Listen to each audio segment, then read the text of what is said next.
Hello everyone, welcome to my channel. आज के इस वीडियो में मैं आपको 1.25 मीटर से भी कम कपड़े में बलून टॉप बनाना बताऊंगी।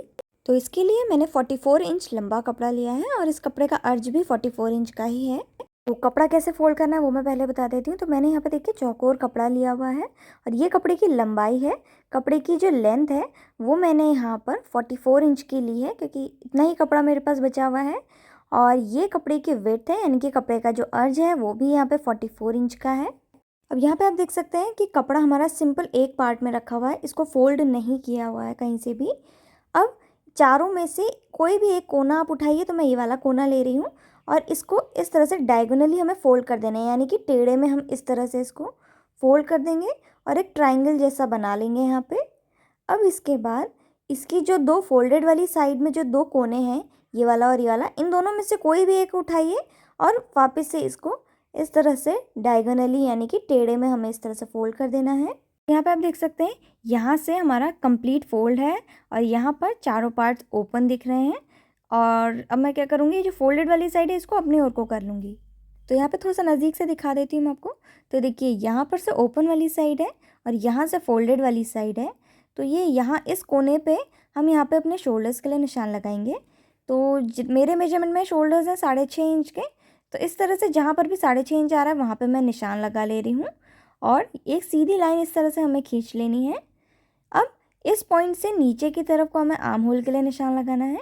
तो आर्म होल्स भी मेरे मेजरमेंट में 6.5 इंच के हैं। तो 6.5 इंच पे निशान लगाया और ऊपर स्ट्रेट जॉइन कर दिया। अब यहाँ पे हमें बस्ट के लिए निशान लगाना है। तो जितना भी आपका बस्ट साइज़ है उसको 4 से डिवाइड करें और आधा इंच की लूजिंग ऐड करें। मेरे मेजरमेंट में बस्ट है 34 इंच का, तो इसलिए मैं यहाँ पे 9 इंच पे निशान लगा रही हूँ। अब हमें इसको आर्म होल वाले पॉइंट पे स्ट्रेट जॉइन कर देना है। तो ये बस्ट के लिए निशान लग गया। अब यहाँ पे हमें आर्म होल कर्व बनाना है। तो ये टॉप है तो मैं फ्रंट और बैक का आर्म होल कर्व सेम बना रही हूँ। आप चाहें तो आधा इंच का इस तरह से डीप करते हुए फ्रंट का भी बना सकते हैं। तो ये आर्म होल्स यहाँ पे बन गए हैं। अब हमें इसकी लेंथ के लिए निशान लगाना है। तो लेंथ के लिए देखिए, तो शोल्डर से इस तरह से हमें नीचे को मेजर करना है। तो देखिए यहाँ पर टॉप की लेंथ 23 इंच लगभग की ही आ पाएगी। इससे थोड़ी सी ज़्यादा हो जाएगी लेस लगा के, लेकिन ये मैक्सिमम लेंथ इतना ही होगा टॉप का। अब जो हम लेंथ के लिए निशान लगाएंगे वो यहाँ ऊपर कोने से लगाएंगे। तो आप इंच टेप को यहाँ ऊपर कोने पे रखिए और नीचे तक इसको मेजर करिए। तो देखिए 31.5 इंच का कपड़ा मेरे पास है यहाँ पे। तो इस तरह से हर थोड़ी थोड़ी दूरी पे 31.5 इंच पे मैं इस तरह से निशान लगा ले रही हूँ। तो ये मैंने पूरे पे निशान लगा लिया। अब इन सभी पॉइंट्स को मैं जॉइन कर लेना है।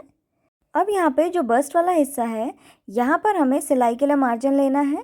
तो 1.5 से 2 इंच का जितना भी आप लेना चाहें उतने पे आप निशान लगाइए। मैंने 1.5 इंच पे निशान लगाया और इसको आगे को बढ़ा दिया।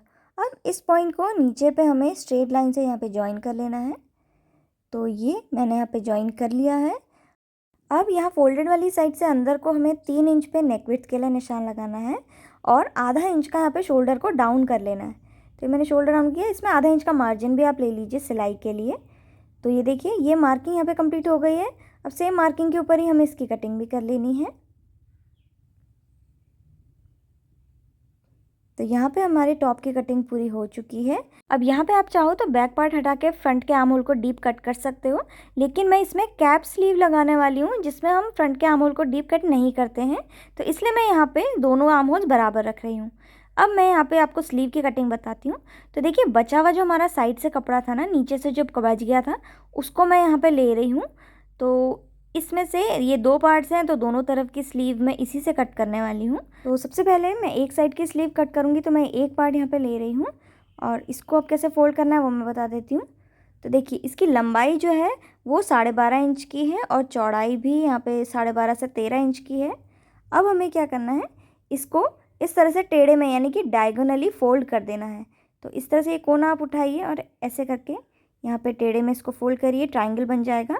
अब फोल्डेड वाली साइड के दोनों में से कोई भी एक कोना आप उठाइए और इसको डायगोनली यानी कि टेढ़े में इसको फोल्ड कर देना है और एक ट्राइंगल जैसा इसमें बना लेना है हमने। अब देखिए यहाँ से 2 फोल्डेड वाले पार्ट हैं, यहाँ से कंप्लीट फोल्ड है और तीसरी वाली साइड जो है वो चारों पार्ट्स ओपन रहेंगे।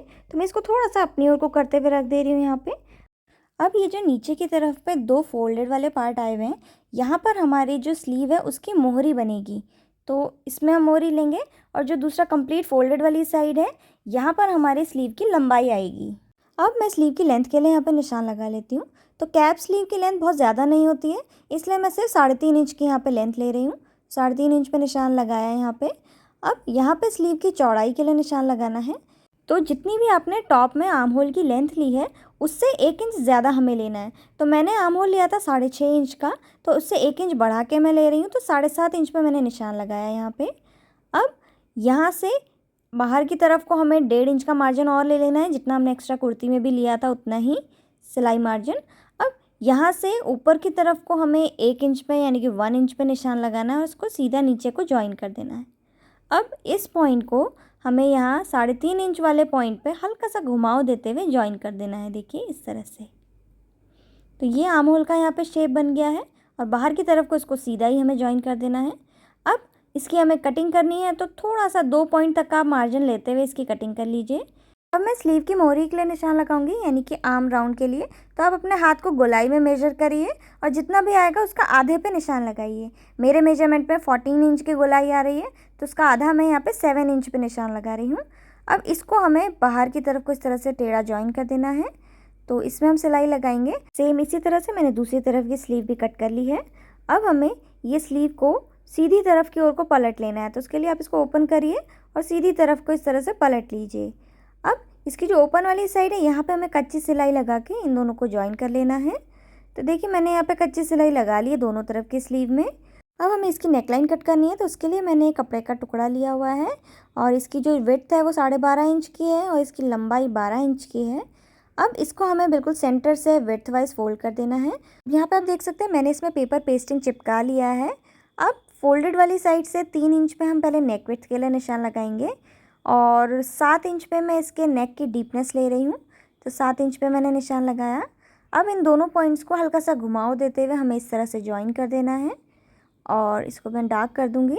अब इसके बाहर पे हमें 1-1 इंच पे एक निशान लगाते जाना है और इन सभी पॉइंट्स को हमें ज्वाइन कर लेना है। अब बाहर की तरफ पे आधा इंच का मार्जिन लेते हुए हम इसकी कटिंग कर लेंगे। अब इसको ओपन करके रखना है और सेम इसी मार्किंग को दूसरी तरफ पे भी हमें ट्रेस कर लेना है। तो मैंने ट्रेस कर लिया। अब इसको मैं डार्क कर लूँगी यहाँ पे। तो ये नेकलाइन बन गई है। अब मैं इसका पहले सेंटर मार्क कर लेती हूँ। तो इस तरह से सेंटर पे हमें चॉक से पहले निशान लगा लेना है। अब इसको टॉप में अटैच करना है। तो मैंने टॉप लिया है और ये सीधी तरफ है और टॉप का भी मैं सेंटर मार्क कर ले रही हूँ इस तरह से। अब हमने ये सेंटर मार्क किया। अब इसके ऊपर हमें नेकलाइन रखनी है। दोनों की सीधी तरफ एक दूसरे की ओर मुँह करते हुए होनी चाहिए और इस तरह से हम बिल्कुल सेंटर से मिलाते हुए इसको रखेंगे। अब इसके जो अंदर वाला निशान है नेकलाइन का, इसमें हमें सिलाई लगा लेनी है।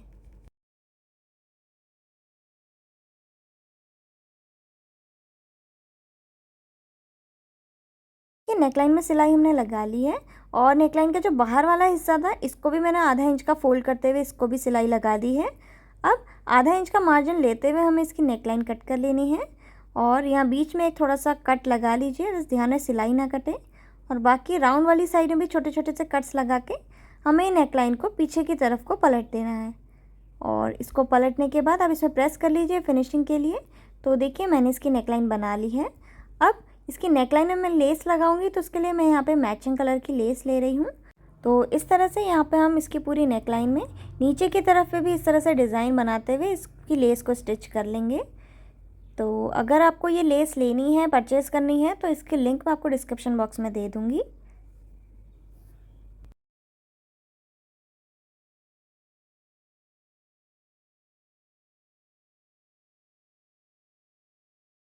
तो यहाँ पर देखिए इसकी नेकलाइन में मैंने यहाँ पे लेस लगा ली है। अब मैं इसका बैक पार्ट बनाऊँगी। तो बैक पार्ट बनाने के लिए हमने पहले इसकी नेक की कटिंग करनी है। तो उसके लिए मैं बैक पार्ट ले रही हूँ और यहाँ फोल्डेड वाली साइड से 3 इंच पे नेक विड्थ के लिए निशान लगा रही हूँ और 4.5 इंच पे नेक की डीपनेस के लिए। और यहाँ पे हमें राउंड शेप बना लेना है नेकलाइन का। इसके बाद इसमें हमें आधा इंच का मार्जिन लेते हुए इसको कट करना है। तो ये मैंने यहाँ कटिंग कर ली है और ओपन करने के बाद ये कुछ इस तरह से दिखेगा। अब हमें इसकी नेकलाइन बनानी है।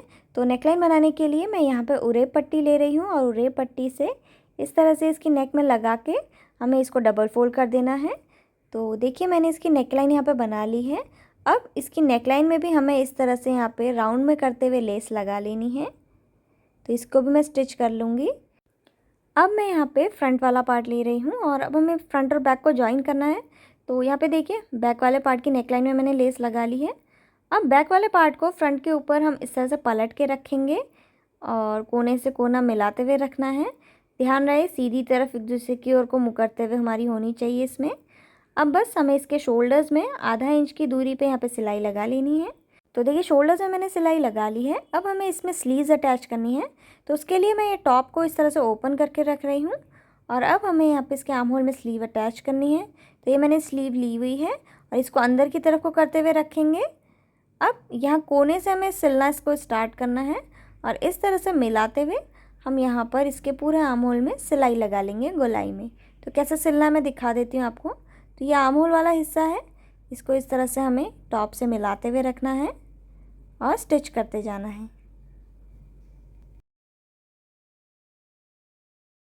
तो स्लीव आप यहाँ पे देख सकते हैं, देखिए बिल्कुल फिट बैठी हुई है। तो यहाँ पे मैंने स्लीव अटैच कर दिया। अब इसका जो मोहरे वाला हिस्सा है इसमें हमें यहाँ पे लेस लगा लेनी है। तो लेस को इस तरह से मिलाते हुए रख के मैं इसको यहाँ पे स्टिच कर लूँगी। तो देखिए इसी तरह से मैंने दोनों स्लीव्स को अटैच कर लिया है और लेस लगा ली है। अब इसके साइड वाले हिस्से को हमें सिलना है। तो टॉप को उल्टा करते हुए हमें यहाँ पे साइड में फिटिंग की इसमें सिलाई लगा लेनी है और सिलाई लगाने के बाद इसका जो बॉटम वाला हिस्सा है इसको भी हमें डबल फोल्ड कर देना है। तो ये देखिए स्लीव में मैंने यहाँ पर राउंड आर्म का जो निशान लगाया था 7 इंच पे, ये वो है। यहाँ से सिलना स्टार्ट करना है और बस्ट में भी मैंने 1.5 इंच का मार्जिन लिया था, तो वहाँ पर भी हम अपनी फिटिंग के अकॉर्डिंग इसमें सिलाई लगा लेंगे और नीचे को आते आते हमें आधा इंच का मार्जिन लेते हुए इसको सिलना है।